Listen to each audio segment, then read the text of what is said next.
நலன் காக்கும் ஸ்டாலின், உங்கள் குடும்பத்தின் நலன் அரசின் பொறுப்பு. கடலூர் மாவட்டம் வாக்கூரில் 6000 ரூபாய் லஞ்சம் வாங்கிய வழக்கில் பணியில் சேர்ந்த 4வது மாதத்திலேயே சதீஷ்குமார் என்ற கிராம நிர்வாக அலுவலர் கைது செய்யப்பட்டார். பட்டா பெயர் மாற்றத்திற்கு விண்ணப்பித்த விஜயன் என்பவரிடம் லஞ்சம் கேட்டதாக கூறப்படும் சதீஷ்குமாரும் அவரது உதவியாளர் ரமேஷும் ரசாயனம் தடவிய நோட்டுகளை பெற்றபோது மறைந்திருந்த லஞ்ச ஒழிப்புத்துறை போலீசார் கையும் களவுமாக மடக்கி பிடித்தனர்.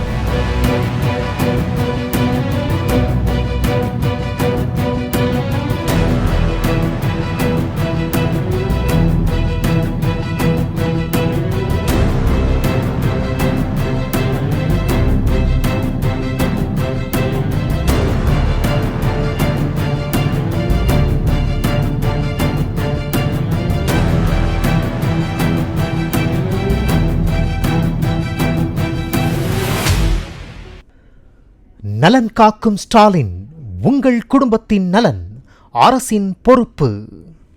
பிளே ஸ்டோர் மற்றும் ஆப் ஸ்டோரில் இருந்து பாலிமர் செயலியை QR கோடு மூலம் பதிவிறக்கம் செய்யுங்கள். செய்திகளை உடனுக்குடன் பெறுங்கள்.